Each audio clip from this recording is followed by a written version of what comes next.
Excellency is here on his arrival. Let's please stand and welcome him. In a few minutes, he'll be here. In a few minutes.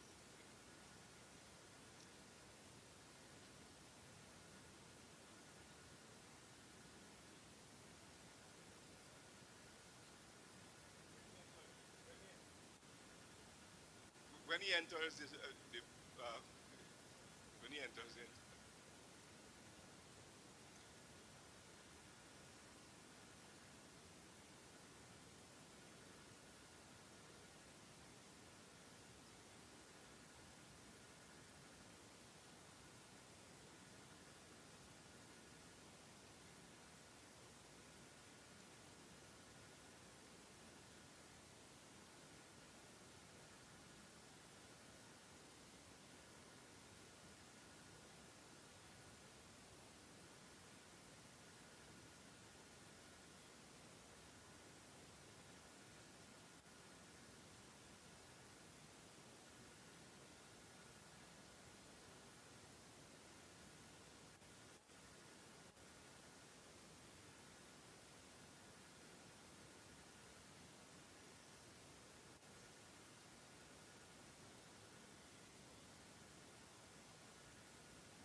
Excellency Dr. Mohammed Irfan Ali, the President, Honorable Minister, Agriculture, Zulfikar Mustafa, Representative of ICA, Mr.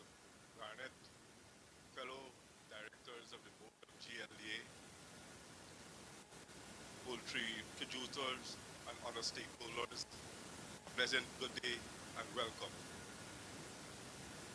On, the, on Wednesday, the 28th of June, a mere few hours after learning of the hepatitis disease, and about half an hour before Cabinet, His Excellency convened a meeting with members of the Poultry Producers Association. During that engagement, His Excellency thought about mitigating factors, how we can, or how the industry can overcome the difficulties. Among the discussions, and His Excellency threw out a number of ideas. One of them is the cost of production and how the industry can survive using alternative. And he mentioned the alternative broken rice as against corn. We understood at that time that a pound of corn was $4,500 comparing to a broken rice of $4,700. And so the president asked how much acres of land, how much hectares of land would be required to facilitate the substitution of corn, giving into consideration the protein and carbohydrates factors as well. The president also went on and spoke about how do we overcome the shock in the industry. And he spoke about glut when there's glut and when there is shortages. How do we have a productive production system that can withstand shocks in the industry? Having not satisfied with the engagement then, he directed that there be a wide cross-section of participants from the Poultry Association, poultry producers, and other stakeholders in an engagement. Hence, today's symposium. Welcome again. Before the President engages us, there will be three small presentations. One by Dr. Waldron, the acting CEO of GLDA. One by David Fernandes from the Poultry Association, and the others from the minister. Dr. Waldron.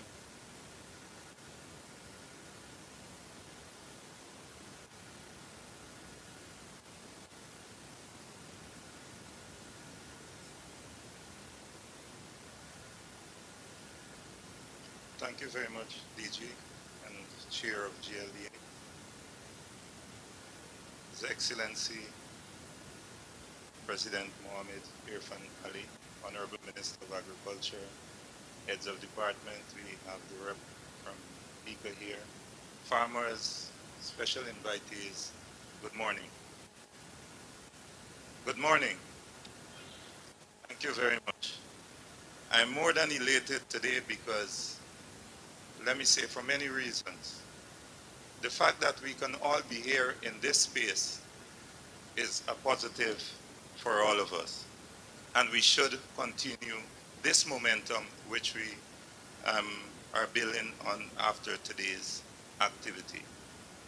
I will try to give you a brief overview of the poultry industry, what we at GLDA have been doing with support from central government, and what the international poultry scenario is.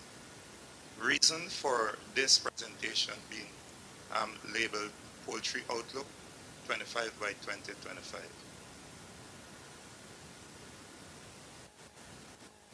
I'm going to look at the global outlook of poultry, and you're gonna realize I place it on the three pillars.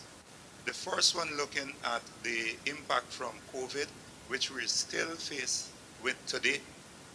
We also have the ongoing issue between Ukraine and Russia. And also, we're going to look at the sanitary situation, which the chair spoke about, which involves avian influenza, inclusion body hepatitis, and other diseases of economic importance to us as a country. As you can see from this slide, poultry production, those of you here, all of you, you're involved in some bit of poultry production. And based on what we're seeing on the screen, we're doing well.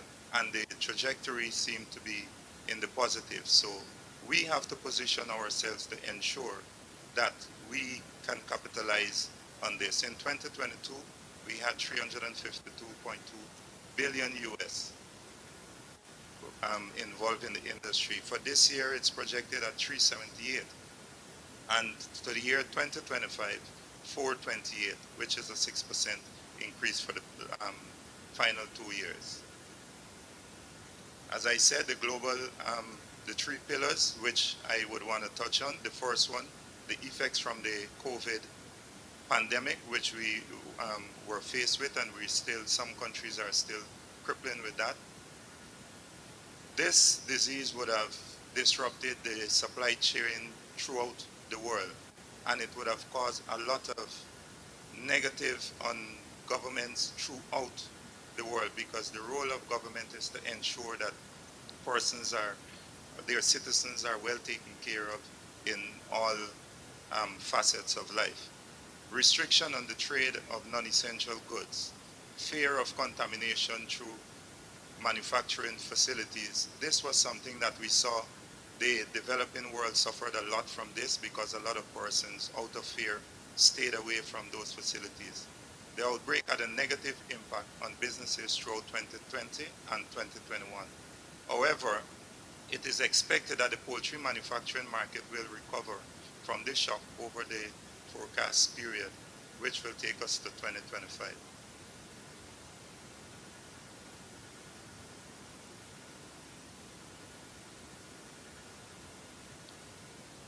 The current situation in Europe has, some of you might want to ask why I'm using this, but there's a very close correlation with what is happening there and the effect that it has on our industry. Fertilizers and other grains and so on, Ukraine plays a very key role in that supply chain for us, and as such, it has a negative role on what is happening here. I usually tell farmers and some stakeholders from time to time, don't be carried away with what you see in front of you. Look at this sector from a global perspective. That will give you the true picture of what is happening in the poultry sector. Nothing that is happening in Guyana is just unique to Guyana only. It is a global fight which we have to confront. We have economic sanctions on some countries, the surging commodity prices. This one is a very critical one for us, because I know recently the cost for transportation of eggs within the US went up. I think it's about 11 cents per kilometer. So those kind of things will continue to happen.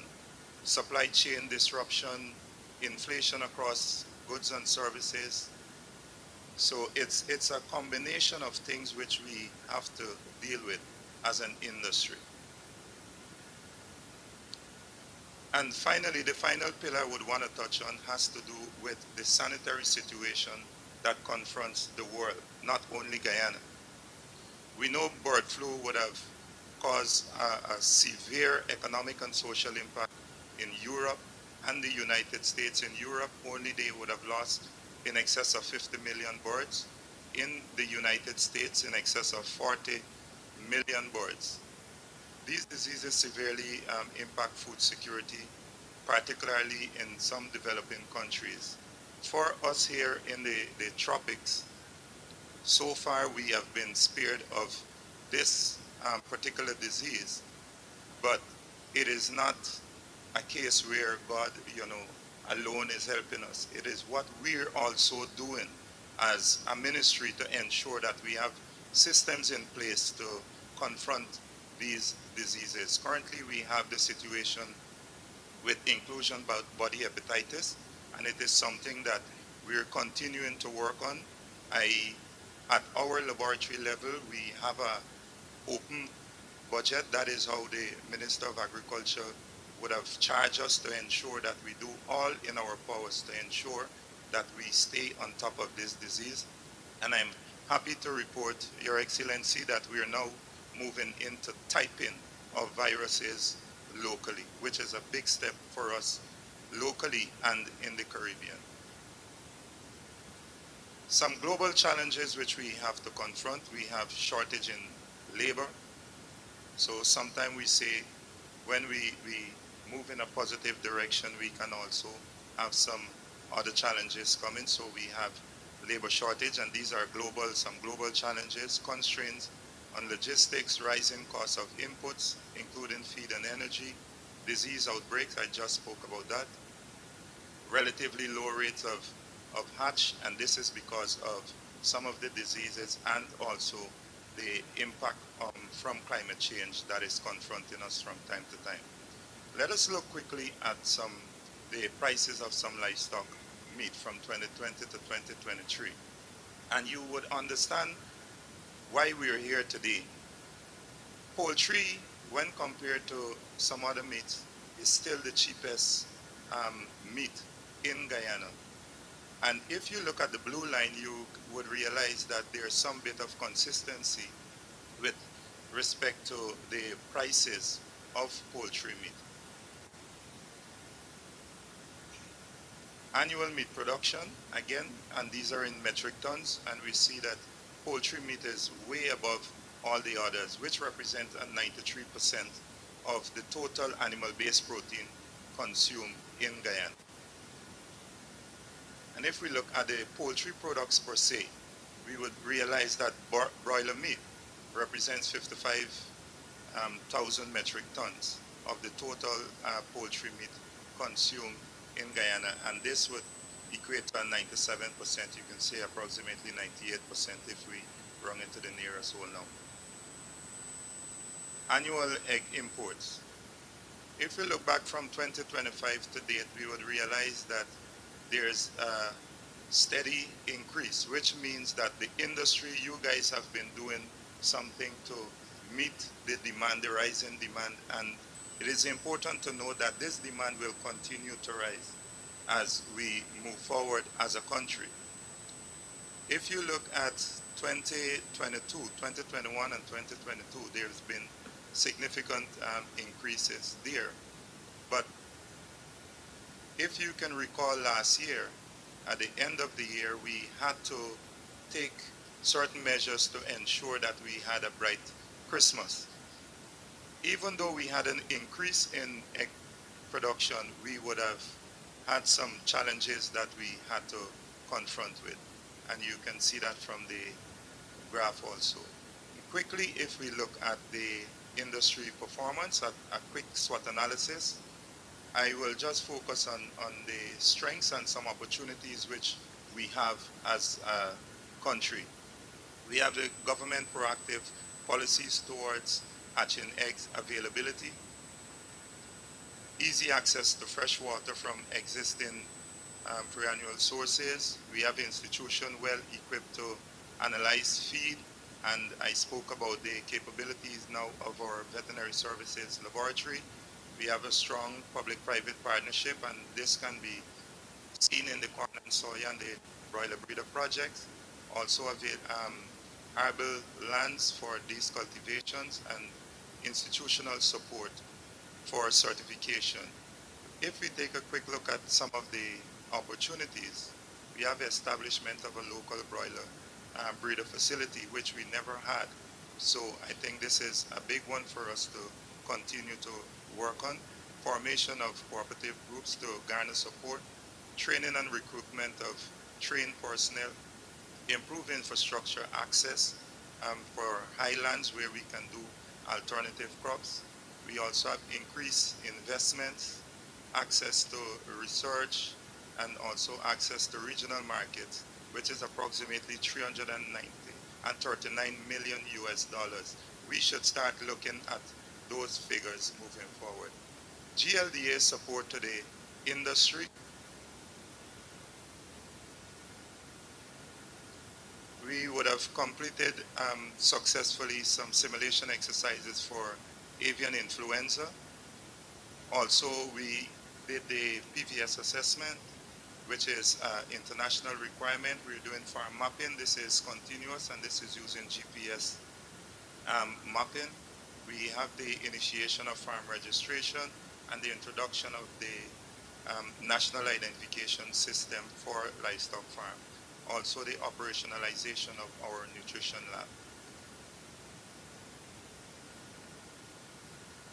And finally, I think I missed one there, but the support from central government, we had specifically the support with reduction in taxes for all poultry inputs and supplies as it relates to waiver and support for the industry, and the government doing the heavy lifting with some of the mega projects. So, ladies and gentlemen, in a nutshell, that's my 10 minutes. I think I rushed it a little, but I tried to cover as much as I can. Thank you very much.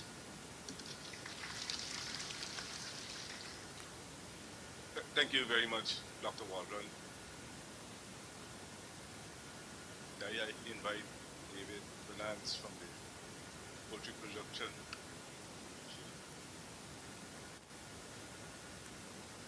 Good afternoon, everyone. All protocols observed. I would just like to say, standing here, gives me great pleasure, and it's an honor to actually represent the poultry producers of Guyana. All of you who made the time to make an effort to come here, I really appreciate it, because I know some of you would have started very early, coming from all different directions. And as farmers, we start before everyone, we finish after. We right now probably didn't have breakfast and we had lunch yet. We're still fighting, we're still producing, we're still working together to ensure that the families are looked after as well as the region. So this is my presentation on the industry. So here we go. So this is just an overview of our country.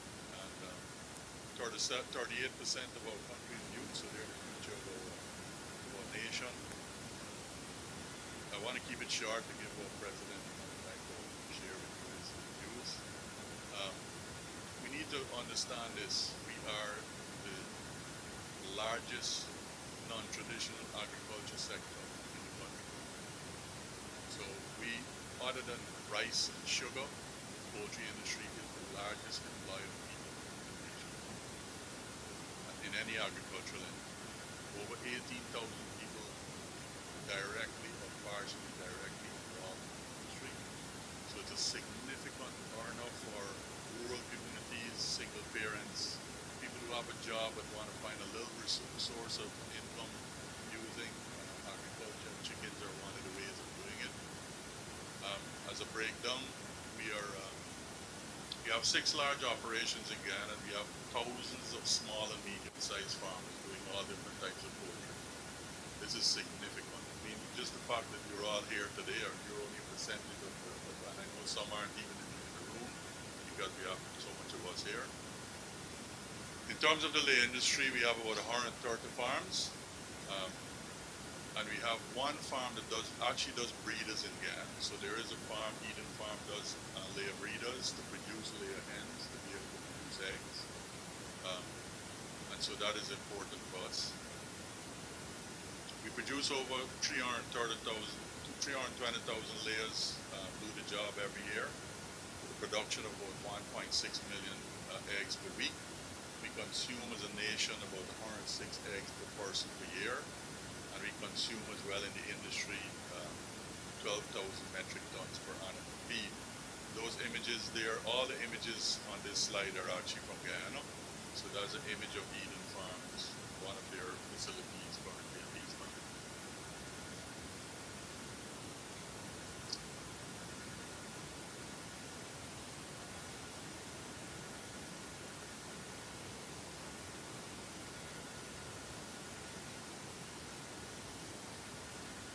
terms of hatchery capacity, um, we there is something that I need to report. So there is a small breeder flock currently on the growing stage of about 16 weeks old on the highway that is doing breeders for the Ross 308 bird. So that should come into production maybe in about 12 weeks. And that is significant for us because we intend to vaccinate those breeders with specific disease vaccines that will defend our production nationally. I know the president has given permission for us to invest in breeders as well with the support from government, and I think that'll happen very shortly. And that's critical for us going forward to be able to have baby chicks produced with the relevant protection against diseases that affect our industry. Total hatchery capacity right now, we do about 1.1 million chicks a week as a nation. So we have the capacity to do 3,800 cases per week. We currently only do, as Doc would have said, about 2,200 cases. So there is surplus capacity. And as I said, currently we import 2,200 cases per week. In broiler production, we produce about 425,000 broilers per week, roughly about 30.081 metric tons per annum. And we produce approximately 100,000 tons of broiler feeds in country. So number of birds processed in terms of per year is about 22,600 metric tons. 80% of meat. So Doc would have shared with you 93% of poultry is produced by about 80% of meat consumed in Guyana is poultry meat. It doesn't have the religious and other biases that other meats may have. And we consume about 85 pounds of broiler meat per person a year.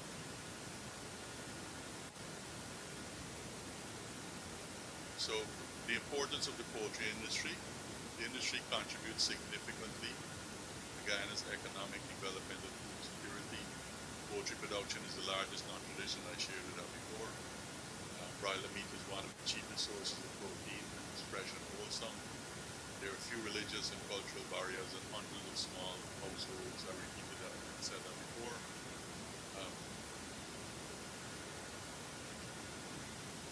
In terms of threats affecting the industry, we have a major problem affecting us with smuggling, and that we have no idea how that affects us. If I just share with you, so government made the correct decision to import legally chickens at Christmas time, but after Christmas it continued with smuggling at a level that caused farmers who generally don't have storage facilities, who sell mainly live and fresh pluck, that they didn't have anywhere to put the chickens. They kept the chickens for a little while hoping for a different position the next day or the next week. And then they had to dispose of them at very cheap prices, as low as $1,000 a bird when the bird costs $2,000. And this is a significant problem, and I think that it's very important that the powers that be try to defend our industry and Guyana generally, because obviously if smuggling continues, then government doesn't even get the revenue necessary from it. Climate changes. In the last 3.5 years, I would say Guyana has only had rain. We've never even had one dry season. And that has really affected us significantly because all of us, even we've all gotten COVID and continue to be sick generally, the population, as well as you can see the trees all have moss growing in them, where normally they wouldn't have had. The fruit trees not bearing as much as they used to.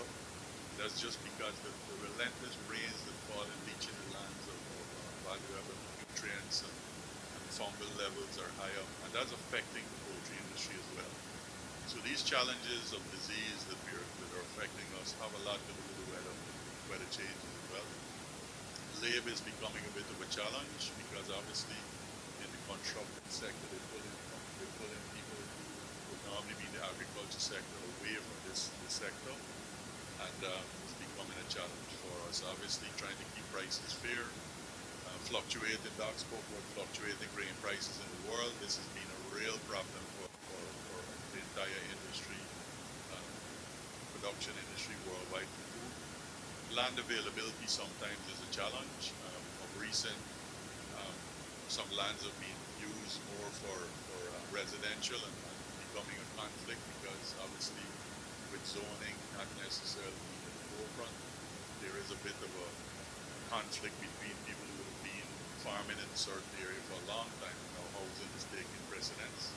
And obviously for small farmers, they don't have cold storage facilities, and this is a big challenge in production areas in Guyana.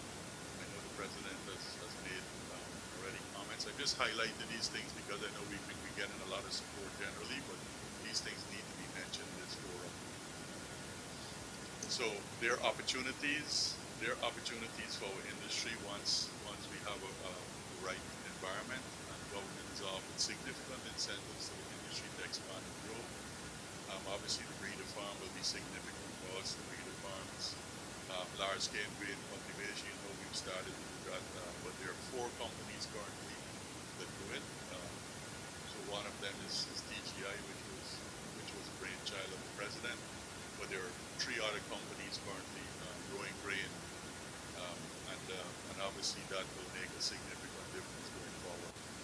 I think you'll see a great reduction in the cost of feed because of the savings and freight from the U.S. and from other places to come to Guyana is quite high, and that's significant negative impact on the cost. Obviously, the reduction in cost of electricity will give us an opportunity of competing against other producers in the region, and will give us the possibility of export into the region and to other countries as well. If Brazil can do it, why can't we? For the processing of products for export is another thing. Sausages, nuggets. In fact, there's something that I was just called to speak about a second ago. So it means the president is also thinking in this direction as well. But obviously, I see that as our industry grows, that these things will become more important. Thank you.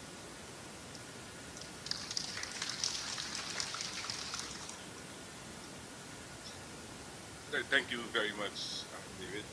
Let us now welcome the Honorable Minister, Mr. Zulfikar Mustafa.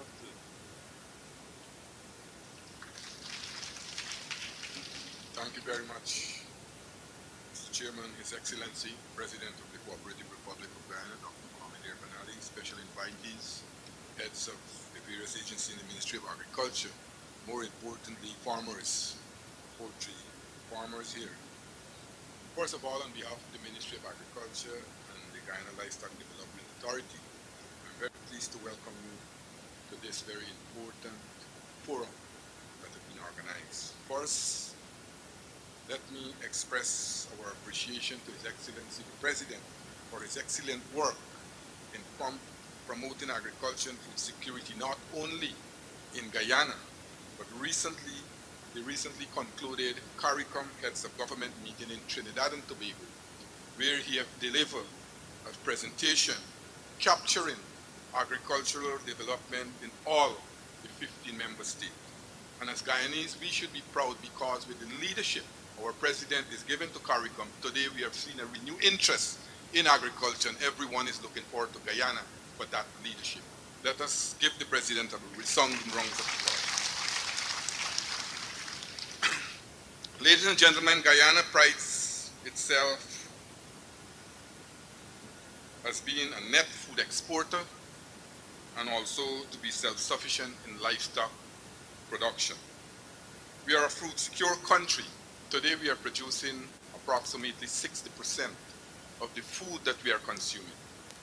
And with the leadership by our president, we are seeing today our country is embarking on non-traditional area.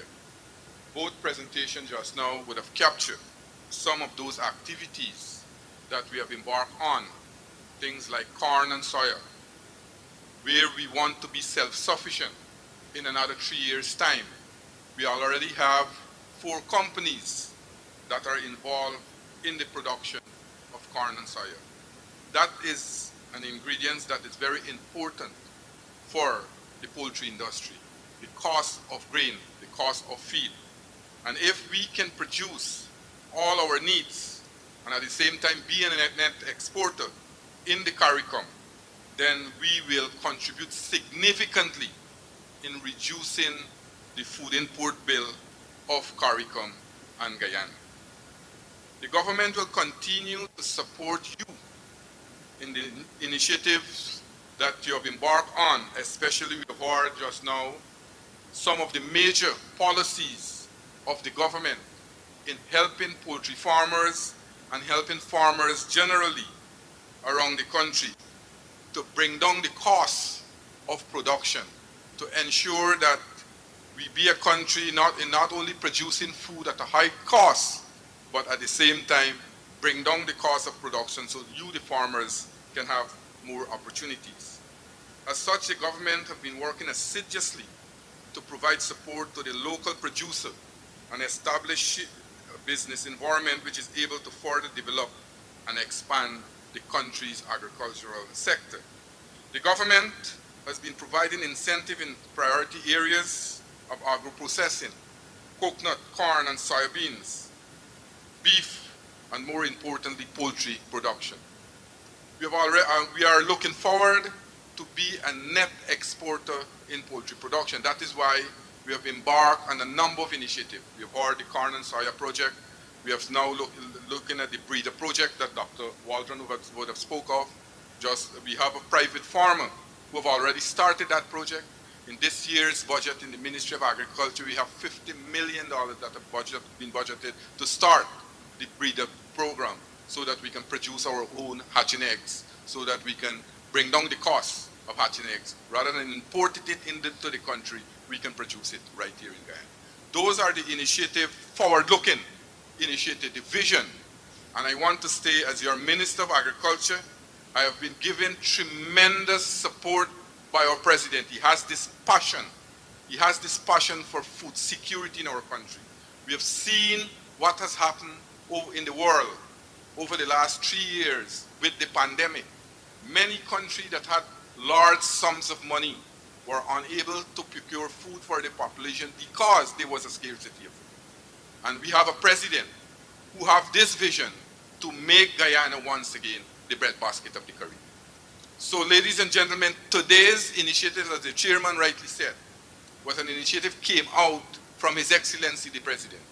We have met with about 50 poultry farmers at a meeting a week ago. And the President said he wants most of the poultry farmers together so that we can brainstorm ideas, we can put new initiative in place so that we can produce, increase our production and lower the cost of production.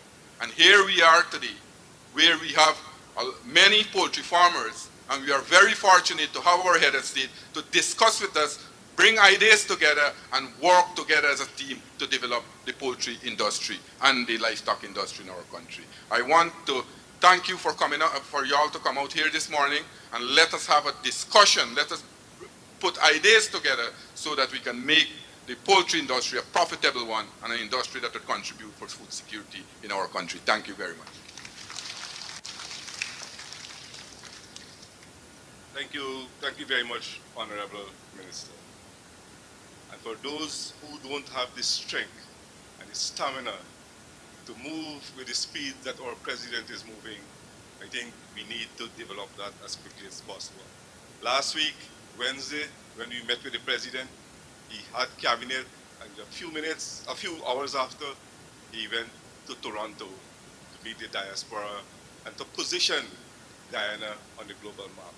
Shortly after that, he came to the CARICOM Heads of Government meeting where he delivered that excellent speech, as the Minister just pointed out. He spent a few days there. Yesterday, all of us know he was engaged with the Secretary of State from the United States. Today, he's here with us at this symposium after finish another major activity this morning. His Excellency, welcome and thank you.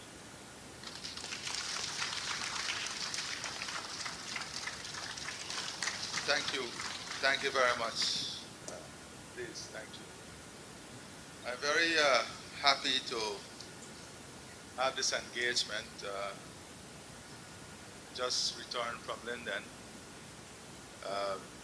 So, had a few minutes delay, but we are doing many things at the same time. I wish sometimes the day has more hours so that we can work a bit harder. But we cannot go beyond what is designed for us by the Lord Himself. Now, I want to say very clearly today that the poultry industry in Guyana must be rebuilt, in a resilient, sustainable, viable, and profitable way. Today's meeting is not only to deal with the current situation and crisis, it's to position this sector. We're going to do everything that it takes to position this sector to be one of the strongest poultry sector in the region. The government is going to support this tremendously. And when I say the sector, I'm speaking about the small farmers, the medium-sized farmers, the big farmers, the producers, and everyone else.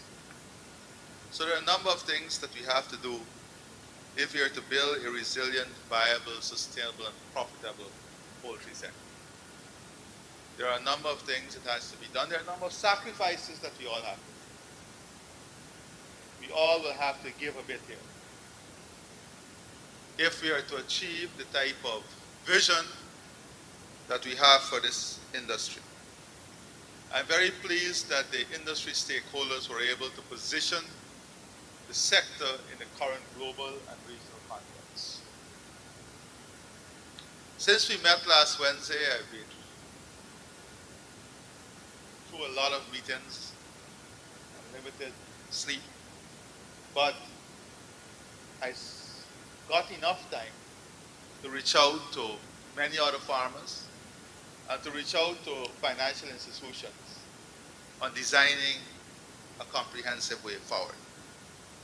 And what I'm speaking about today is how do we solve the immediate problem, and now how do we build on the current situation to ensure there is sustainability, resilience, viability, and profitability.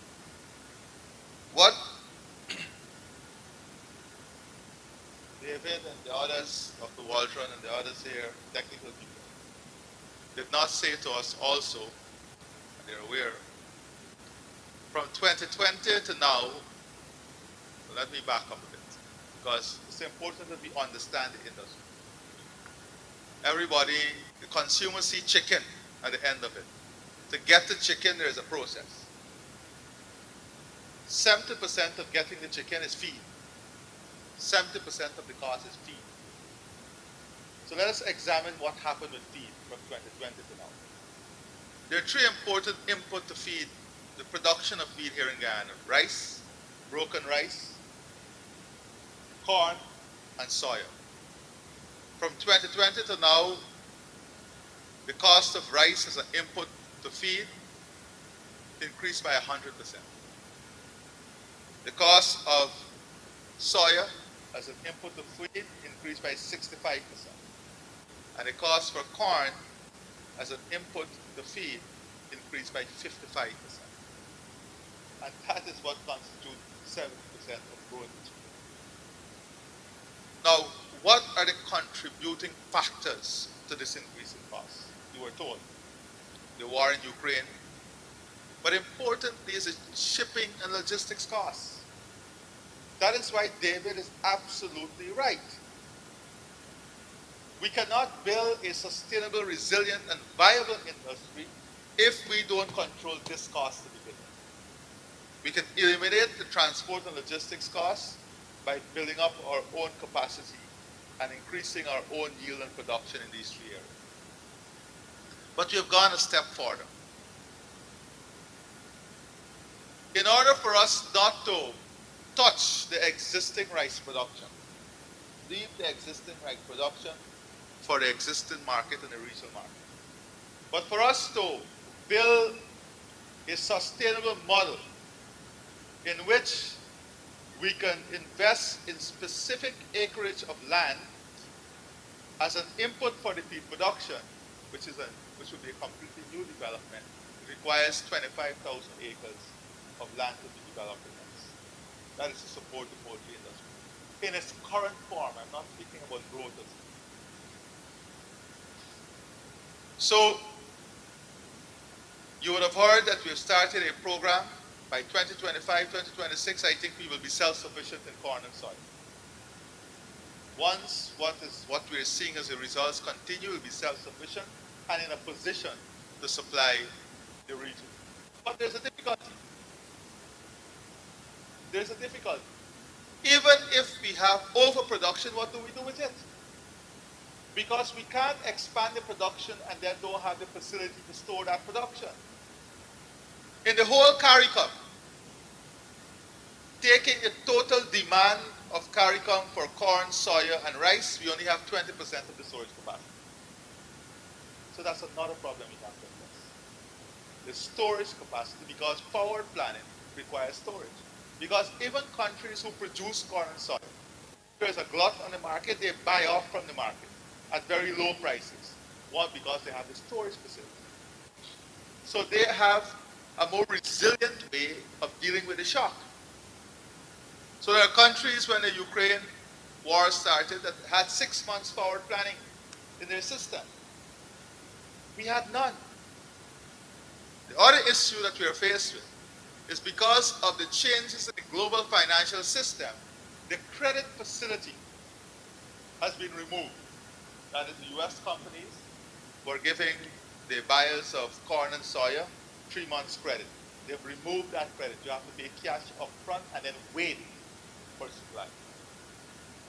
That's another challenge that the industry is faced with.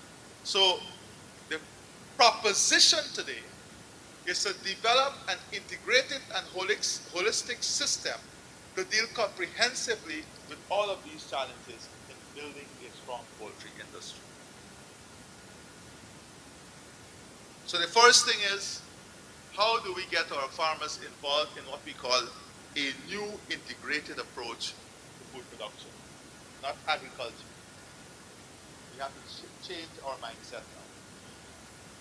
Agriculture is just a component of food production, which means we now have to examine the entire value chain, the forward and backward linkages in the food production chain, of which agriculture is the producer of raw material, if you want to put that. So this is the first thing. So we are willing to examine the opening up of 25,000 acres of land and have the farmers participate in growing of rice as an input. So you have another cost center and another possible revenue center for the farmers in the poultry industry. How do we bring you together to do this? That's the first thing. I'm going to come to what we're going to do. The system we'll put in place to do that. So that's the first commitment by government.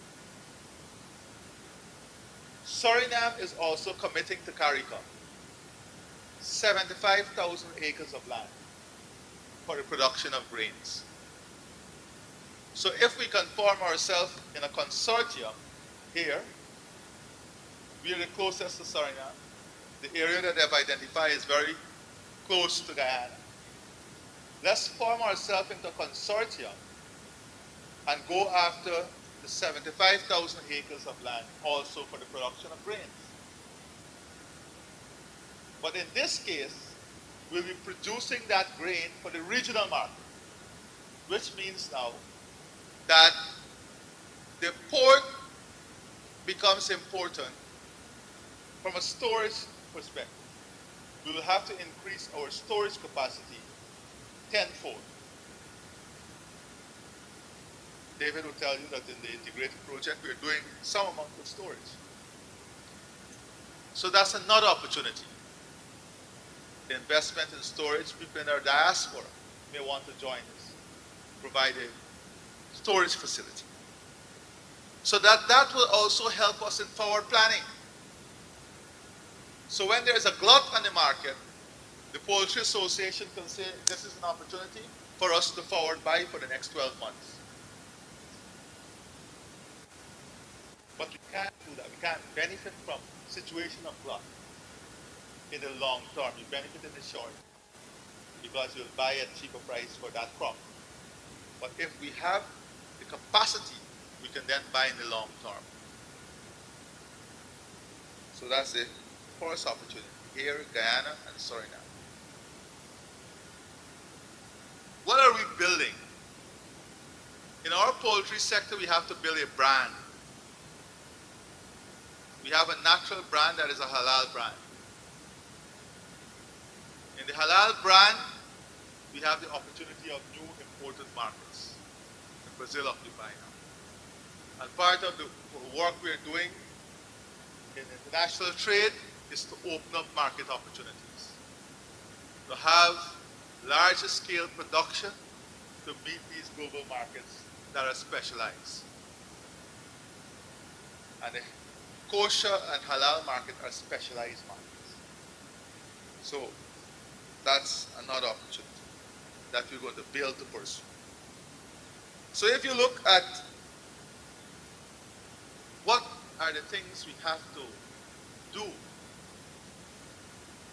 to meet this sector that we want to build, we have to look at our capacity, what is needed for transformation, technology, financing, our expansion plan, the integration plan, and markets. We've already started the backward integration. Now we're going to expand to the right. That is corn, soya, and rice. We have to add one more component to that, and that is the storage capacity. The forward integration that the government is willing to co-invest in now will be, because we're going to push you now to ramp up production. But your problem is that when you ramp up production, there is a glut, you have a problem, right? So we have to solve that. So we are going to push you to ramp up production, but on the end side of it, on the forward planning side of it, we are going to co-invest and support the cold storage facilities in the different regions. So that when you ramp up production and we have a period of overproduction, we go into the cold storage. But outside of the cold storage, in the forward planning, I'm now proposing that we have some co-investment in a sausage plant to meet the local and regional demand, a protein plant for aquaculture, because when we ramp up production, we'll have more waste product that can be used for the production of protein for aquaculture.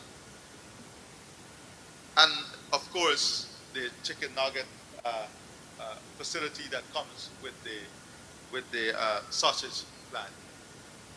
And we create, through the Guyana Marketing Corporation, from now, a brand that will now go through the region, because we have specific trade arrangements with the region.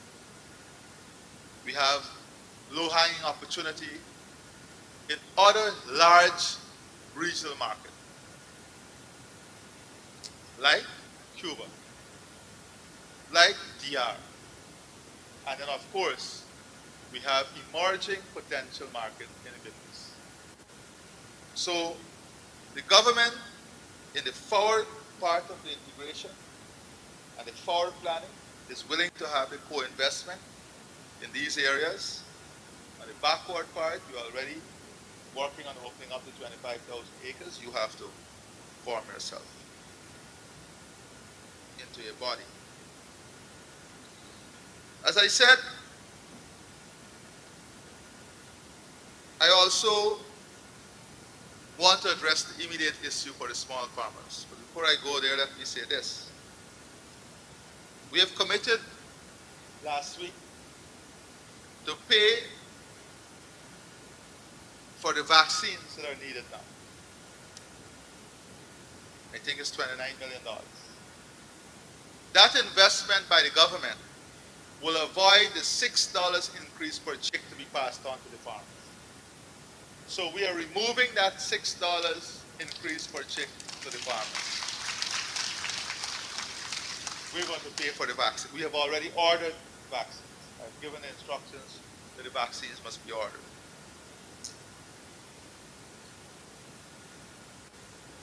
From last week, Wednesday to now, I was able to complete negotiations with Demerara Bank. Because one of the issues farmers there and farmers outside raise with me is the whole issue of some low-cost financing to get back into production.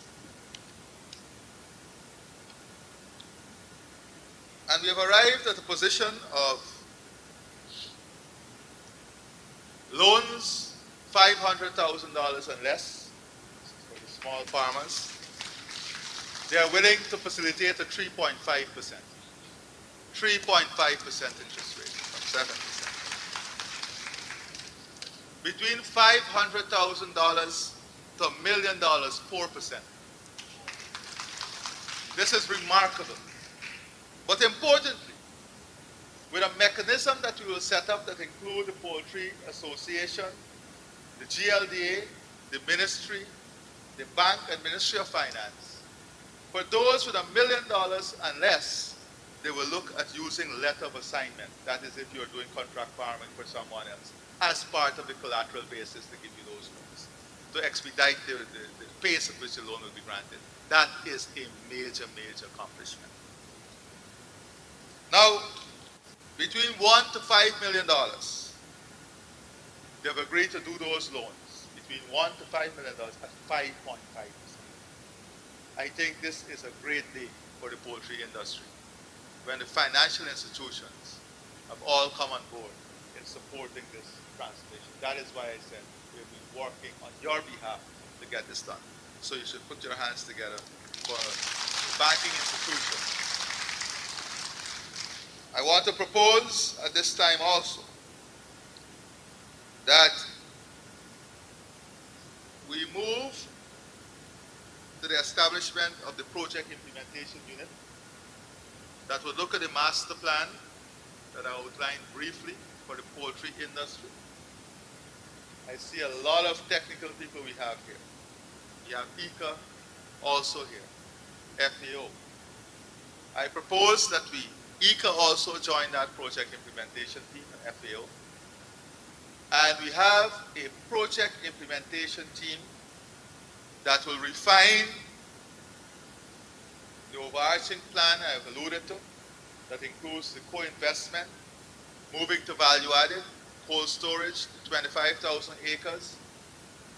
And this same implementation team will work with the bank in fast-tracking the loans. So right here at the convention center, next week, Monday, Tuesday, and Wednesday, I don't want you to go into any bank and see anyone with tie and suit. You will come here, I'll ask the bank to meet you here with a project team so that they can begin the processing of those loans and those facilities for the farmers. I've already gotten the commitment of the bank that they will be here Monday, Tuesday, and Wednesday with the project team. So we have work ahead of us. The Guyana Marketing Corporation also will be part of that plan because they have to be an important part of the forward planning in terms of market for the sausage, the nuggets. We are not stopping, we are pushing ahead. We are going after this in a massive, massive way. Now, we also have to have economies of scale. It makes absolutely no sense for 30 canters to be taking 30 different load of feed for 30 farmers on the highway. Doesn't make any sense. One of the things that I want the project team to examine is the total acreage, and it's not much when you look at the small farms. Some of the small, what we call the home farmers, the backyard farmers, they do 300 chicken, 500 chicken, but very important in the production of things for the local market. So we have to see in every region, and the Minister of Agriculture, of course, is going to chair this implementation. We have to see in every region a zone, as David said, where we can establish the infrastructure for these small farmers. But as I said, we cannot be selfish in this. We'll have to share resources. We'll have to learn to work together. So let me give you an example. If every farmer have problem with losing chicken by 10. And we have a zone very easily can come together. So if you have 100 small farmers in Region 3 doing 1,000 chicken each all over, let's just say that. That's 100,000 chicken. Just imagine if we have a zone with 100,000 chicken. It's easier for vaccination, easier for monitoring, easier for infrastructure, easier for security, easier for market, easier for transport and logistics, everything. But that requires the 100 farmers to form themselves into a group to work together. Because the success of one depends on the other. If you don't take care of your chicks and they get a disease, all the chicken are subject to that disease. So everybody now have to step up their game. Similarly, we invest in the storage capacity. I was amazed to know how much storage capacity we have existing that is underutilized. From 6, region 4, so that as we step up production, we have the capacity to take off that production. We're going to spend resources on expanding the research, development, sanitation, and technical arm of the GLDA. I've already given the minister instruction to get a number of young people who came out in agriculture, degrees in agriculture, training in agriculture, to be sent on a training to India and brought back to support them. Because the Indian government has offered us specialized training. So I see a bright future. I see challenges, many challenges. But I think that once we work in this integrated way, in this holistic way, we'll be able to build a value chain in the poultry sector that is second to none. One in which the government will partner with the private sector. One in which the entire backward and forward integration will be part of the plan. And we have to set ourselves a target of achieving making major dent in the market for sausage, nuggets, the local market. We're expanding aquaculture, so the waste product for protein for aquaculture, that is going to be a natural market. We have to fully utilize every aspect of the raw material in chicken. So with these few words, I want to thank you for your presence. I want to assure you of our continued support. And of course, we are now open to your views and questions, maybe for the next 30 minutes. Thank you.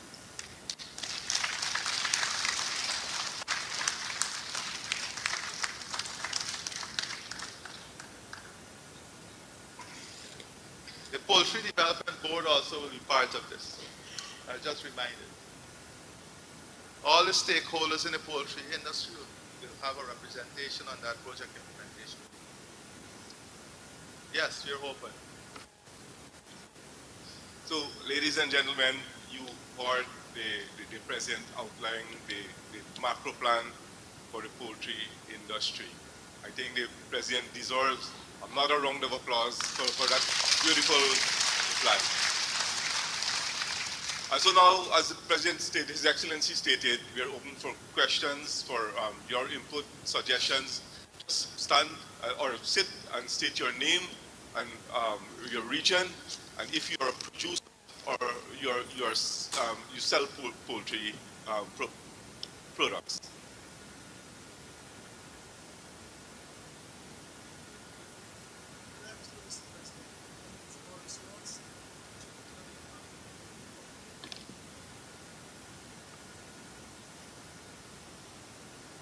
Sorry about that. Good afternoon, Mr. President. My name is Boris Ross, represent Region 4 and Region 5. I want to say thank you for the inspiration. When you was first elected, one of the things you did I was watching you from abroad, you stated all investors, all foreigners who have any goal in investing in Guyana, come back home. And I was stationed in Maryland at the time, and that hit home. So I started right there. What can I do? And I started seeking investors. Obviously, I didn't have the money, but I was able to come up with a 30 million US dollar investment plan to do and that we could go into poultry and pigs. But when I did the calculation, to the level of the pigs I was wanting to go to export, it cost me 315,000. So I decided to stop with poultry. However, since coming back, I came back here in September last year. One of the major dilemma I've got was to get land to do this investment. Everything that you highlighted, negative and positive in the poultry industry, I was able to do some research where I was like the, self-producing feed, storage facility, ISO standards of the poultry. So if we want to export, we could export it. Right now I'm starting off at 750,000 boards. That's a goal. The pens that I'm bringing in are the double decks. Each pen could hold 29,700 boards, and I bring in 15 of those. But go back to my issue. The issue that I have is the only issue I have so far is receiving land because like the common problem right now is a disease. So the recommendation I was given was to keep each pen 50 feet apart, and that's the reason why I'm having an issue because the amount of land I have from my grandfather is not sufficient to put the farming on. So I just need some assistance in getting some land. Who would contact you? So all a personal issue, you can raise. Natasha is here. All the agriculture staff who are here, just raise your hand so they can see you. Right. So Dr. Blair, they will call. He will be here too. So raise those things with him. So we'll collate all of that and deal with it. Thank you, sir.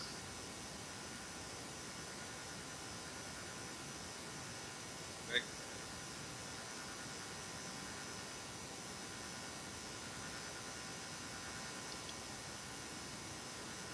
Good morning. Right. Yes, I'd like to make a point. I heard Mr. Fraser spoke about the cost of electricity. And I'm working on a project where I'm trying to develop a biogas. And I'm talking about the small farmers like myself. If every farmer should have a biogas, it could produce electricity from the gas. It could turn a generator. And it could also produce water. And that would push down the cost that chicken could go way down to $200 a pound because you knock off 100% cost of electricity, cost of gas, and even water. And I'm working on that project to get that project going that would help small farmers to carry down their cost of production. And I heard about one of the spokes about the cost of electricity. And I realized that biogas and every small farmer and large could carry down the cost of production if we push the biogas system, which I have a fair idea about that. And that would help us a lot. I mean, I tried with the pigs where I tried the pig feed I was getting from the market, the fish guts, and with the biogas, you could even process it and make it dry feed. And that will help farmers a lot in carrying down costs. And even cold storage, knocking out transportation, because if you have a biogas system where you produce your electricity and all these things, you don't have transportation there right in your yard, right in your farm. So I think about, I need help in that to produce this biogas system. And I thank God bless the President in this dream to get this thing going, and all the agricultural officer, and all those who work on this dream. I think it's very good. Thank you. Just one more remark. The team from agriculture led by Dr. Blair and Natasha Birgit, they will collect from all the farmers, all those who are interested in loans, and they will also be working with a team to help you to write up, to just put your project in the format that the bank would need. So by next Monday, Tuesday, and Wednesday, it will be very easy for you. So today, before you leave, you need to register, get all the other farmers to register who want the small loans to support them so they can start getting your phone numbers and start working with you. Good morning, President. Good morning, Minister of Agriculture. Mr. President, I want to complain one thing about you. I normally is a chicken farmer. I have 1,500 chicken in my pen. The MMA men, they spray in the trenches and spray side to my pen, which is my chicken got these drugs. The next morning I wake 700 gone. I called him on because he come back to spray. And I told him, I said, man, you killing all my chicken. I pick up my chicken there and then, and I go to the NDC, which is the NDC, put me on MMA. All right. I'll ask the minister to talk to you and to look at this issue, okay? Yeah. Okay, thank you. And God bless you. You too. President. Hello. Good afternoon. My name is Shane Danrad from Yaracabra Village in Linus, Uzdyke Highway. I'm a egg producing. I had an egg producing farm, but from November to now, I lost everything. I borrowed $5 million from the bank to help boost my farm. I lost everything through sickness. My problem is I don't think we have enough technical support. I was Googling and doing everything you can think of, reading on the internet. I went to almost every vet, every store that sell things to help me. Personally, there was nothing that they actually could have told me, could have helped me. I had a vet, at the last call when I almost was down, right down, a friend from Bounty put me on to the leading veterinarian there, and they actually told me something that was good, but I was very, very late. I lost everything, and now I heard you guys saying money's from the bank. I don't think I would ever borrow money from the bank to do livestock. I honestly, I don't know who would and who's doing chickens would borrow money from the bank because they come for your house, they come for everything. Because livestock is a chance. That's what I personally know. And I'm not going to do that. I don't know who's going to do that. It's like buying a minibus and put it on the road. The driver's going to make the money and you're done with it. Right? So, all right, thank you very much. You make your choice. Next. Hello. Good afternoon, everyone. My name is Audrey Garraway, and I'm from region number 2.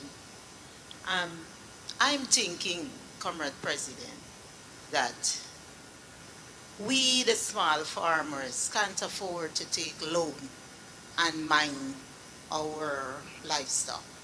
I'm asking, can this government help the small farmers by giving them, grants, so that we can build proper pens and produce our livestock? Because it's very difficult if we don't have market, if our livestock die out in the process, then where do we stand with the bank? You see, this is the problem. You can't build an industry like this. If we take 300 chicken and give all the small farmers, right? Just say, I already told you that we're paying for the vaccine. Yeah. That is reducing the cost by $6. We give you 300 chicken. We have had experiences of this in the past. Many small farmers, they do the 300 chicken. It's not a business. They don't look at this as a business. After the 300, we have the records. I mean, I don't want to go through this. After the 300 chicken, they sell it out and that's the end of it. You wait for another grant or another 300 chicken. You don't see it as 300 chicken. I'm telling you, this is not a statement of, this is a statement of fact.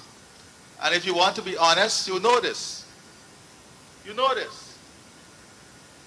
We cannot build a business model like this. That is why what we have done here is that we have brought the big farmers, the medium-sized farmers, the big producers, everybody in the same room.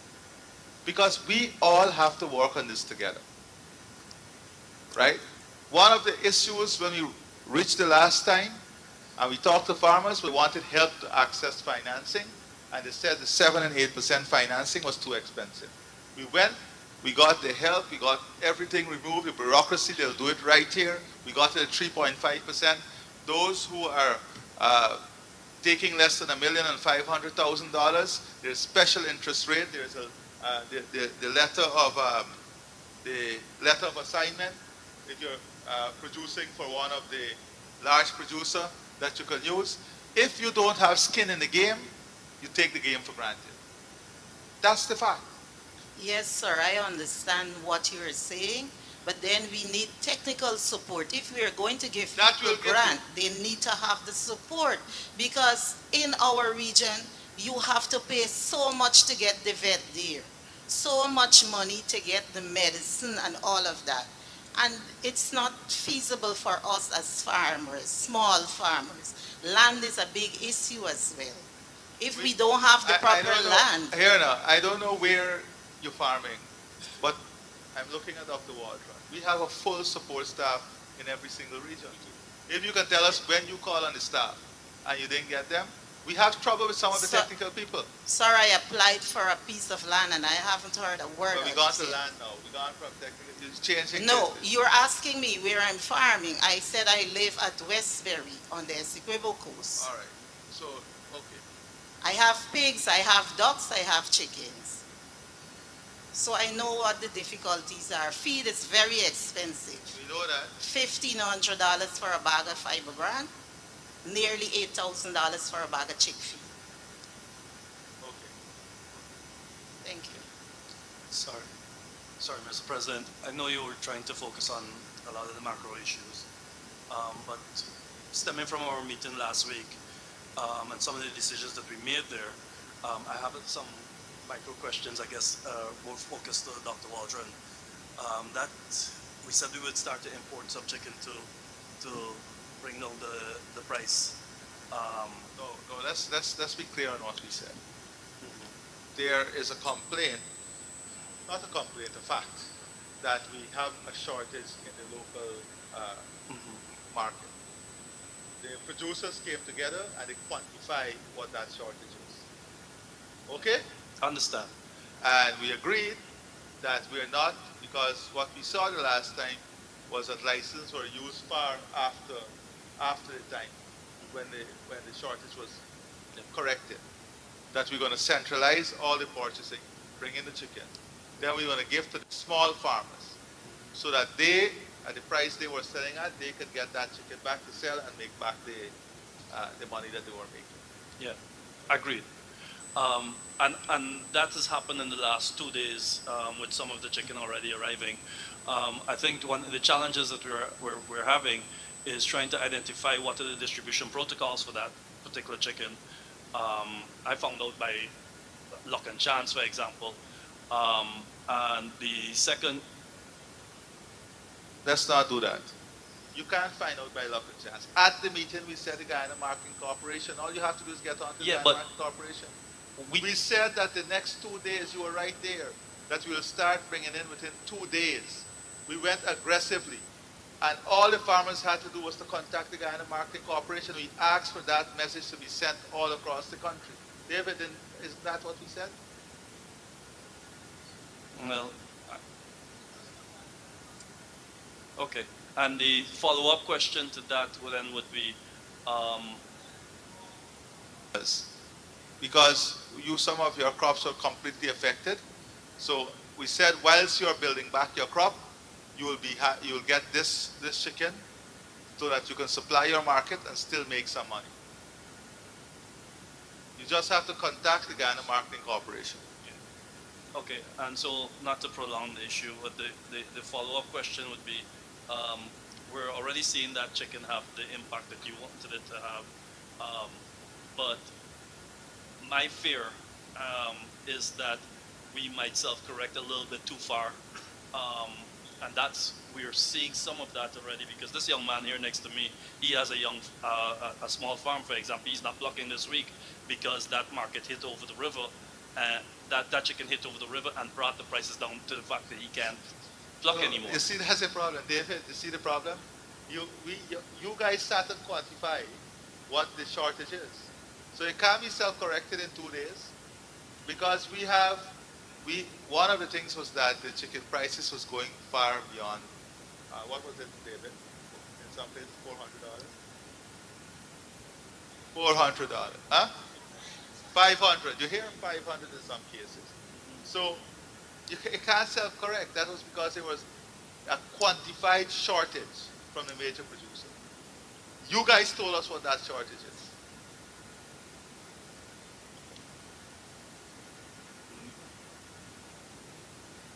Good afternoon, everyone. My name is Naeem Habib. I checked the market before I came here, and the market is not self-corrected at all.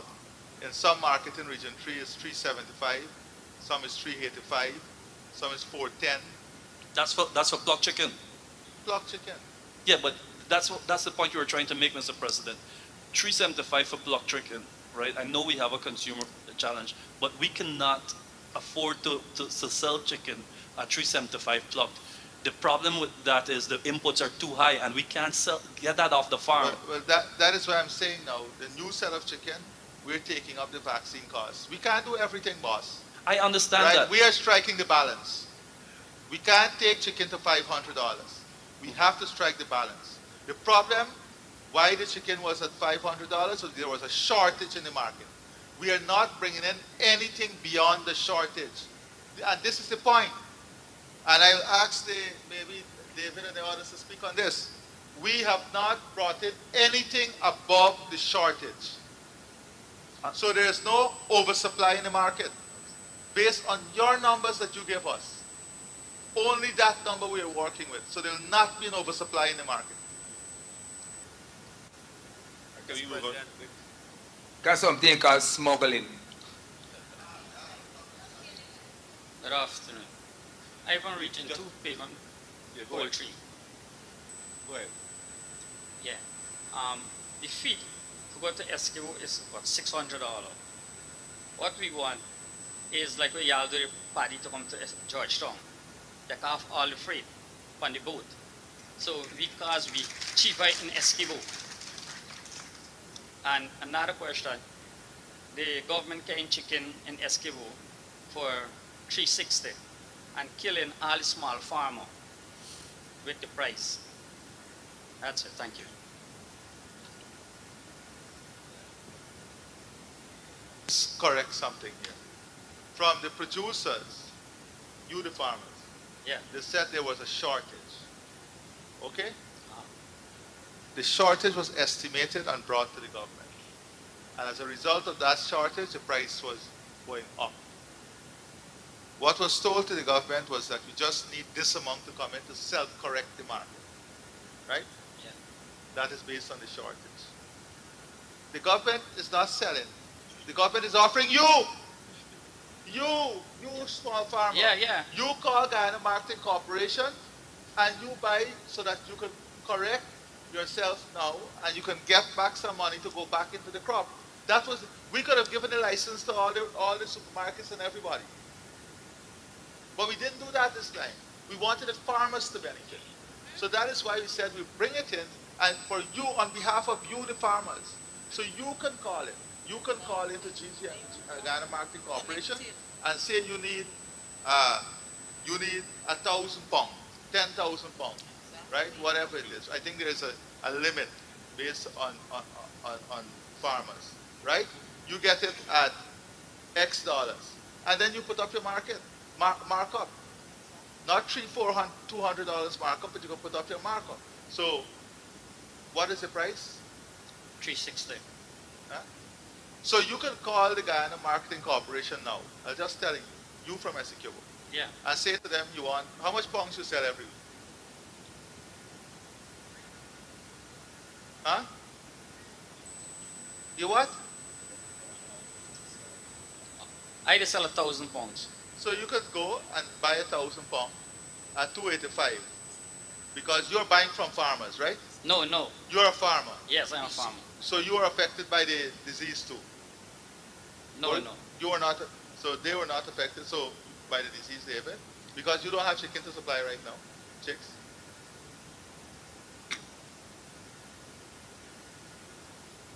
Press it. Yeah, so if I could just interject. So some farmers who are doing a good job of biosecurity, and generally the smaller farmers have been able to sort of like have a situation where this disease didn't affect them. Various places, even big farms, are not totally affected by this disease. But I think that what the president is saying is that a lot of farmers who lost money during the glut because of the smuggling that took place beyond December 2022, the idea was to find a mechanism of giving them some form of revenue earning without giving them money to go back in. So the idea is not to continue to import any chicken legally in the long term or in the short term, but it's to give the farmers, because the farmers lost a lot of money. You guys lost a lot of money when you couldn't sell the chicken because the smuggling was so devastating to the industry in March this year, right? I mean, y'all can tell me if what I'm saying is wrong, right? But so if anyone says what I'm saying is wrong, put your hand up, right? So once your hand is not up, means you understand what I'm saying. So what government had suggested is to give the small farmers an opportunity of getting access to this cheap chicken, because it's actually subsidized chicken. They're not giving it to larger farmers, but giving it to smaller farmers so that you could get revenue from that to go back into place chicks. Right? So this was the reason for it. Mr. David, that's not what happening in the country.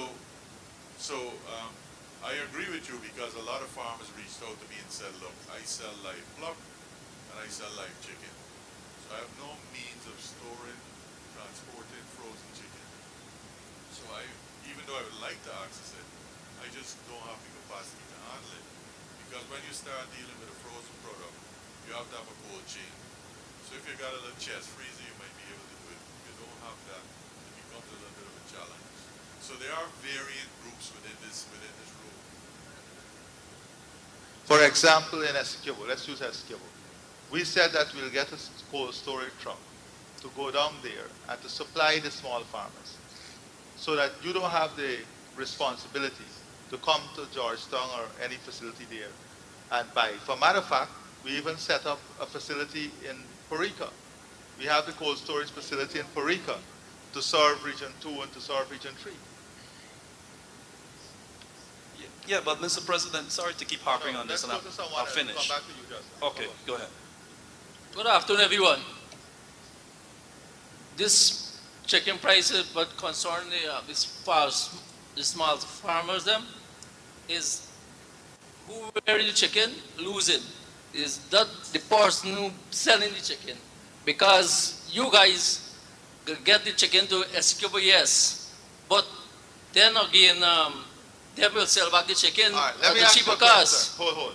You rear chicken? Yes, sir. And how much do you sell the retailer pound at? Retail, I sell chicken for 60 right now. And that is pluck chicken? Yes, sir. Good. And then you sell the chicken now at 360. No, we are not selling chicken. We will give you to correct the shortage in the market. We will give you to sell. But sir, listen this now. We have chicken to harvest now. What happened with that now? When we got the... I am happy, you know. Listen, let me be very clear with y'all. I'm happy to say to everybody now, we are bringing in. This is a job that I'm glad that we don't take on. I'm very happy we don't take this on. So if you guys are saying, because the consumers out there are saying something else. The consumers are going in the marketplace, they can't get chicken. This is the reality. The consumers are complaining to us, and that is why we came up with what the shortage was. You guys in the industry calculated it. The consumers are complaining there is a shortage. Some people charging them $5.50 575. So it's striking the balance. Yeah, but when we lose already during the glut, with the period where you got the smuggling and so on going on, now it's time we make back something. We will be the loser again. There is it. There you can understand. The bigger association does get, we the small farmers losing all the time. No, here, my friend, we can't say now it's time for you to make back something and forget that you got poor people in the consumer base too. We have to think holistically. You can't think like that. You can't say that now it's time for me to make back something. This is not, you see, this is a free market system. It's not even price control. I think Right. you also subsidize the feed well for we. As the farmers subsidize the feed for us, the government should subsidize the feed for the farmers them. I think you should do that. I think what we're trying to explain, Mr. President, is that there's a problem harmonizing the two. Just in the very short days that we've seen, there seems to be a little bit of a problem harmonizing two. I think what we're trying to say, the natural price that for chicken, for it to be sustainable, is exactly what the gentleman is saying, somewhere around the 440, 460 plucked range, which means we need to be able to sell the live chicken at 280. Now, if when that 285 chicken comes in from GMC and lands there, it is in those 2 days we've seen that it's creating a little disharmony, and I am just afraid of how that will play out over the next 3, 4, 5 weeks. I think there's a problem. Basically, That's a bit nuanced. Anybody ever do the calculation upon the cost of production, what we cost in the country to produce locally? What it costs? What it costs? All right, I have a breakdown here. Somebody just give me a minute. David, feed. We have $201,000 for baby chicks for 100. Average price. Feed $80,000 for 100. Average price. I got workers 3,500. I got medication. We got $5,000 for 100. We got to pick out about $110,000 for 100 chicken. We minus 15% debt rate. We minus 50% debt rate. When we get 50% debt rate, we got an average of 4,025 pounds. Well, something wrong. First of all, let's stop. I know about chicken too. If you doing chicken and got 15% mortality rate, you can't walk anymore. You can't. But sometimes we got 50%. No, I understand that, but I'm saying to you, you can't use that as an industry standard. If you're saying that you have 15%, listen, man. Anybody who gets less than 50% put the pie on. Anybody who mind chicken and get less than Can I say something to you, boss? Just listen. Just listen. If you're doing chicken and have 15% mortality rate, you have to address a deeper problem. It can't be profitable at 15% mortality rate. But there is no way. And you can't say that you got 15% mortality rate. It's not profitable for you to do, but you just pass on the additional cost on the 75% to the consumer. Even we got 10%, we can get 450 pounds. Mortality rate that the industry accepts. What is the average mortality rate in the country? Huh? 10, 15, 20? How much water?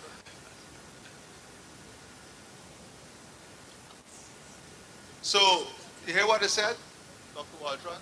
Normal conditions, below 5%. With the disease, it went up to. Because of the disease, it's a 23%. One time I get 50% more. Because of the disease. Yes, but there is no way we get 7%.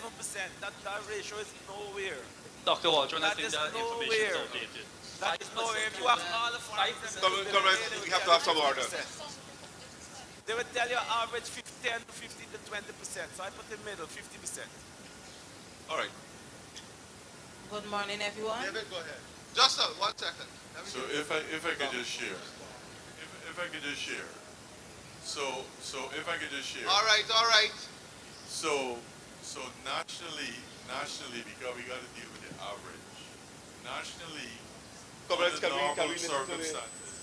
normal circumstances, we use 10%.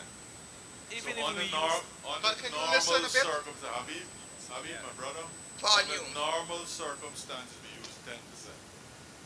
Within the last year, with the pressures we've been having with this disease, the averages are above 5%. above 20%. Right. On Good. most farms. Like for instance, person up here recently said they're not having a problem with mortality.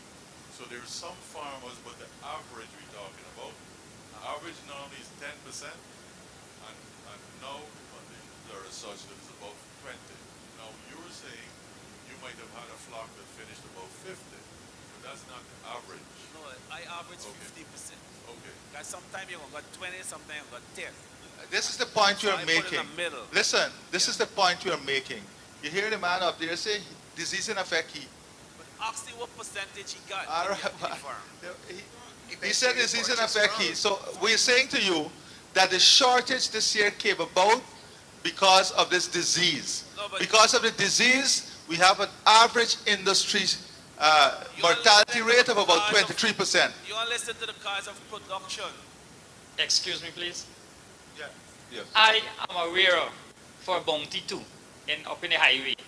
And sometimes mortality is big like 15%. But that is the sick going on. But in Esquibo, we don't get that. I am a farmer in Esquibo, and I'm a farmer for David. So I can tell you the difference Give the man a chance to in the two areas, because I'm a poultry farmer up in the highway and in Esquibo. So I can tell. According to this ratio that I have here, my cause of production. Yeah, but that's your farm. Chicken, My friend, $260. that is your farm. But listen to the farmer who is telling you that his mortality rate is far lower. What cause you to produce? Live chicken. Like I tell you, Good where we doing for Bounty is a different story from Esquibo. Go ahead, put on the mic. Oh.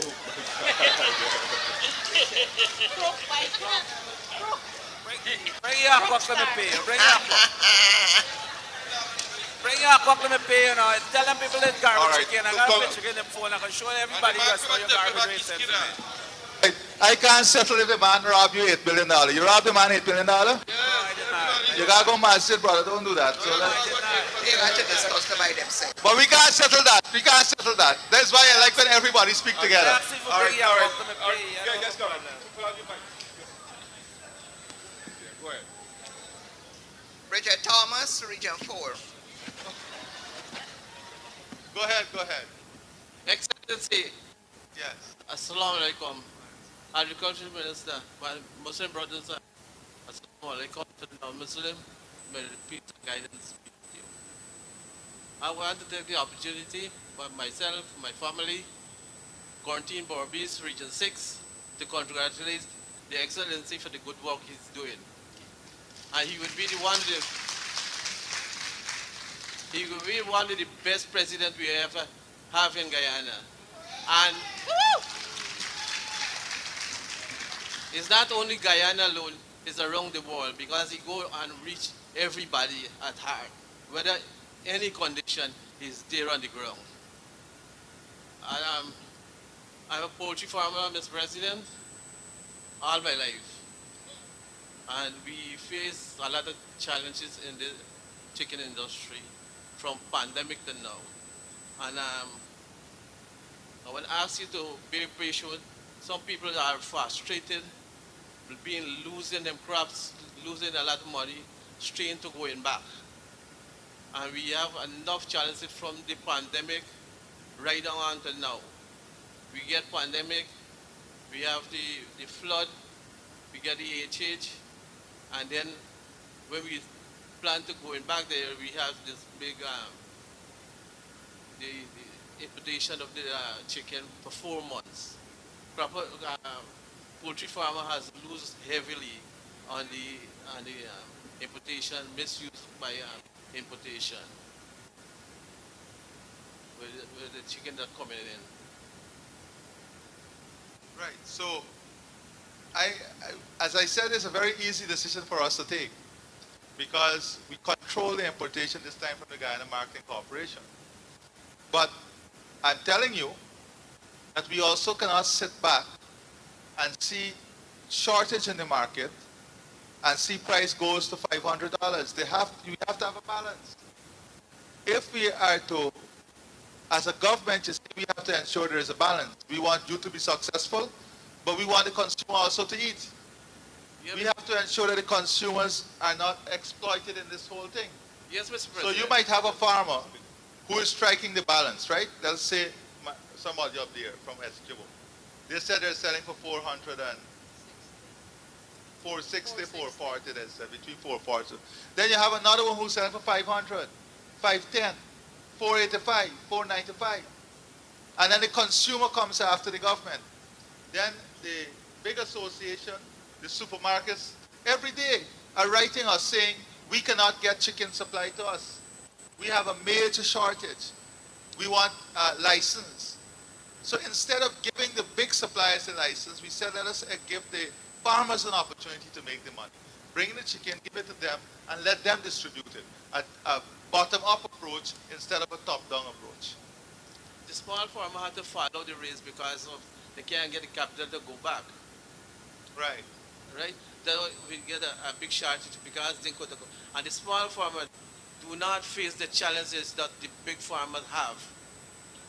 Being the small farmer with the being in the business under now, the chicken was not short. Mr. David can tell you that too. And the GLDA and the big farmer is now working with the small farmers. So there is no cooperation in the poultry association. Right?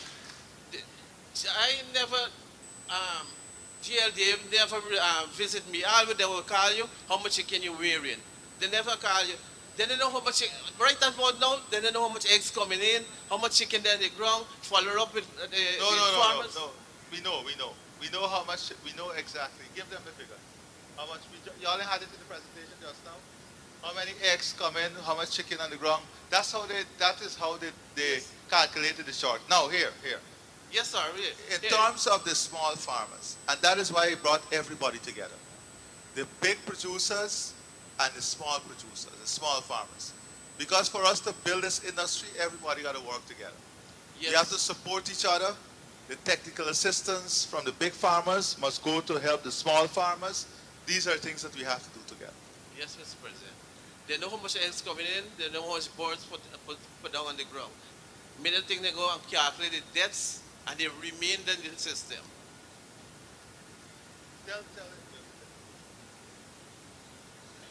So just to share with you, so Ishmael, so that was actually done. The problem we have is that one of the major problems that affects Berbice in particular, and obviously Region 5 as well as 4, and now it affecting 8 and 7 and all these places is smuggling. Smuggling is the biggest problem we face. I actually reached out to government and asked them, using bilateral conversations with the Surinamese government, because obviously the Suriname government must be aware of where this chicken is being stored to be able to come across the length and breadth of the coast, going from Georgetown right back to Quarantine. It just hit in every single outfall canal, and it affected significantly, as the president says, the balance. And if that balance is not, because remember they're circumventing the duty system. And the duties that were put on, like other countries in CARICOM, are put at the bunk rate. And that is there to defend the industry, to help the industry to grow. The bunk rate for imported chicken is 100%.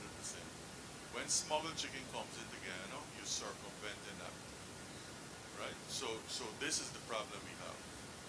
If we could get that solved, and we have asked GRA to put a special mechanism in place, and the Commissioner General started. As you can see, they had a number of seizures in terms of smuggling. But in terms of Region 6, 2, and the hinterland, one of the things that affect you tremendously also is the cost of transportation.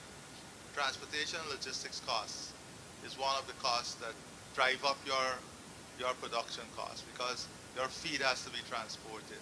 Most of your input stuff got to be transported, So we have to find a way in which we address the transport and logistics costs for these regions that buy centrally here from Region 4.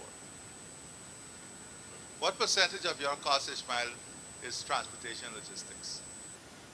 Transportation. I don't get it on top of it.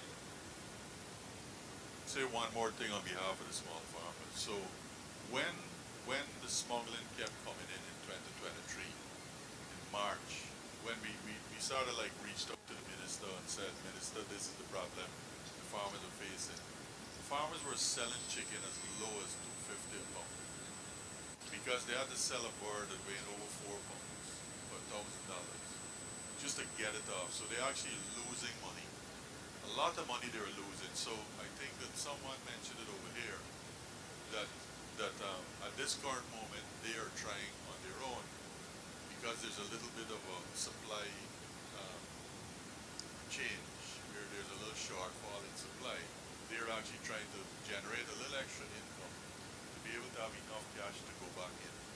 So the farmers on their own have benefited a little bit because okay, you lost a lot of money. A lot of them couldn't even go back because losing money at the rate of $2.50 a pound when your costs hovering around their life, it makes you as a small person you don't have the finance to go back in because you gotta basically do a handstand to get access. Let's just say. So the decision is you guys. The decision is up to you here now. So all those who believe that we should change the system, give only the big distributors that are having shortages back the chicken and the supermarkets. If that is what you want, you go right back to that. I think we can find a better balance, if I can suggest. Just to make the local chicken and the chicken that we're bringing in harmonize a bit better, the $2.85 price might be a bit too low.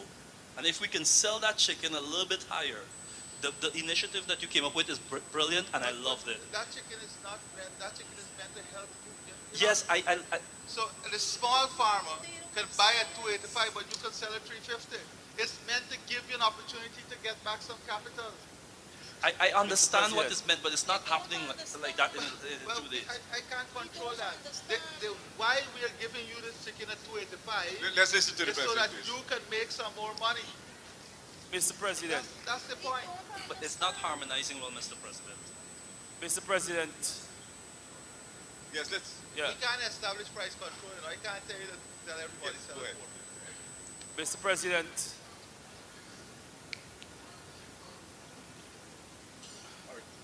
Yes. Yeah, Mr. President. So you benefited. Yeah, go ahead. Yeah. Go ahead. Good morning, everyone. Oh yes, good afternoon, everyone. Dr. Farley, Guyana Livestock Development Authority. Mr. President, I'd like to commend you on the move to have our technical staff more equipped, because this IBH has showed us that our response is not up to the level that it should be to have sustainability. So I am glad that our technical staff will be exposed to a level and a quality of training that is needed for the upward movement of our industry. And I'm also happy with your talk about zoning in poultry management. I've been exposed to a lot of issues on the ground where our small farmers, because they wish to expand a little, but they are in housing areas, have had to be exposed to the brunt of the court because of their sanitary conditions. So I'm glad we are considering zoning where we can control the sanitary conditions to a level that is necessary. Because in poultry management, biosecurity and sanitation is 80% of a forward movement or for you being successful. And I found on the ground that although you give advice on biosecurity to some farmers, they don't take it. Because some of them say implementing is costly to them on some notes. Sometimes it's just that they don't want to do it, right? Because maybe it's a little extra effort or whatever to get it done. But I find that our farmers on the ground, if we can, I don't know if we have to put it in law, because some people they don't react unless they see it in law. Because if we are going to move towards processing ISO standards and all of these things, our product can go nowhere if we cannot show that our biosecurity is at a certain level.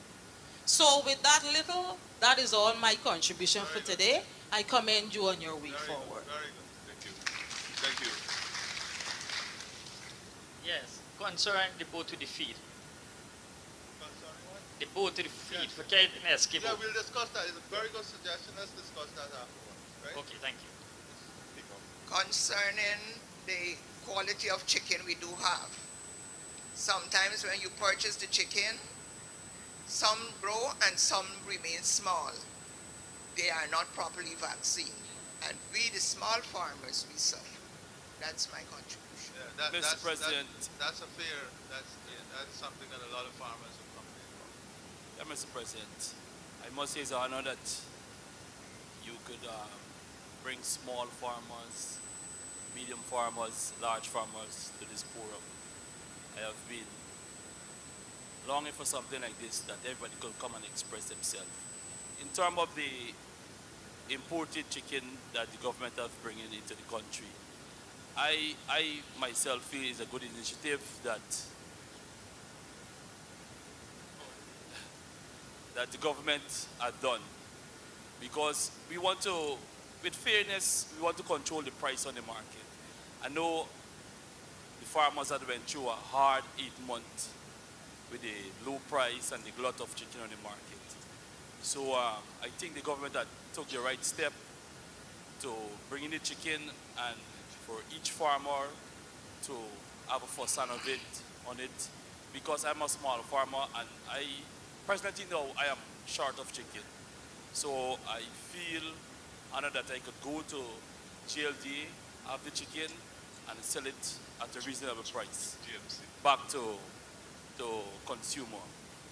I believe as we, as farmer and government work together, we could fight against this high rise of meat, local meat, by the government input into it. So when the farmers get themselves back together, they could actually supply the local market. I believe the government will withdraw the importation license from Guyana Marketing Corporation. So I believe it's not a wrong move, and I welcome it, so that farmers could go and access to it and keep the price within a reach.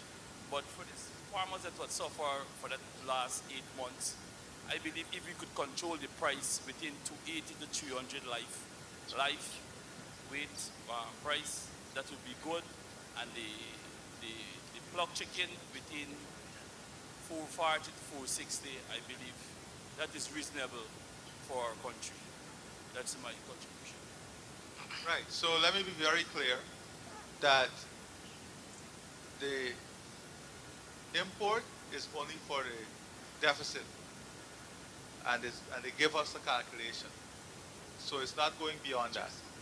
The second thing is that Guyana Marketing Corporation is not selling on the retail market. They're only helping the small farmers. Great. So the small farmers, and I hope, because we hope they're only getting it at a low price. There's no money that is made here because we have to do the transportation, logistics, and everything. You're getting it at a low price so that you can give the consumer at a good price. All right. So we don't hope that you're taking it at this price. Like you, for example, this guy with the white shirt. No, Doc, now. You buy 6,000 pounds from us at 285. How much are you selling at? I put it in my freezers. I haven't sold it to sale. Right, see, this man who talking all the time, here? No, but I have to, because I have to protect myself against when it comes out to the market. How much you plan on selling it at? You told me 360. So you're selling at a 360? No. I'm asking you a simple I'm question. not going to release that chicken onto the market as yet, because I will try and continue with my local chicken. Yes, sir. Mr. President, with fairness, we all are farmers, we have to. Yes. We don't want foreign currency to go out of our country. Exactly. What the government is doing, I believe, is just to stabilize Correct. things, to stabilize things and get the farmer back on track. We know we have hit hard with the IBH. I know the team at GLDA are working hard, and I am pushing for each hatchery. GLDA staff must be able to make sure that these chicks are being vaccinated. Small farmers indeed feeling the pinch And of we it. are buying the vaccine to save you the $6 per And chick that is too. a good initiative, Mr. President. I welcome it. Yes, Mr. President. Good initiative indeed. However, at this current juncture here, I'm seeing a conflict between the large farmers and the small farmers. The large farmers are able to go take large quantities and sell and make a profit. The small farmers aren't able to do that. They are barely able to keep their chickens alive by providing feed for them on a daily basis. Pardon me? 1,500. Pardon me? Every 3 weeks. Every 3 weeks. Every 3 weeks, right? But I'm not just speaking from my perspective. I'm just trying to encompass the situation right now. I'm not sure if it is the holiday that was gone there. At least for me, I've been eating beef more regularly. And there's also a decrease in... There's more beef in the system. There's more beef in the system. Thank you. All right. Also, there's an increase, a decrease in the price of fish. That being said, I'm not hearing anyone here saying that they are running out of chicken. What I've been hearing is that there's chicken there in the freezer. That being said, the initiative at the current, at this current stage, may be not for those who have chickens, but for those who would have lost to try and reimburse for their loss. That's exactly what it is for. Right? Yeah. So for the small farmers, we are going to feel the pressure.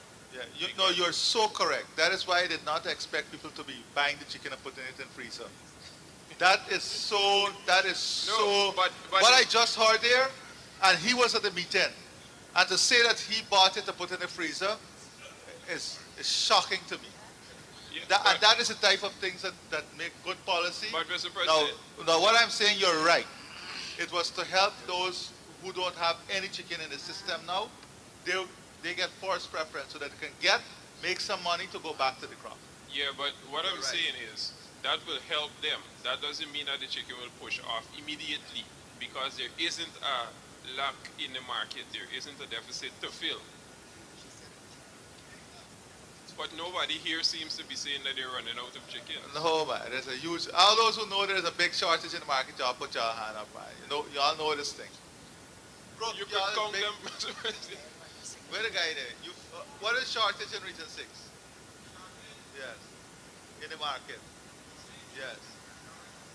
So you're all right now? What's the shortage in Essequibo? I'm from Essequibo, and the guy up there that was from Essequibo, he said a while ago that Essequibo is all right now too? I want y'all here because... No, you from Essequibo? Is Essequibo okay? Go put down your mic and tell him. Essequibo not okay. Good.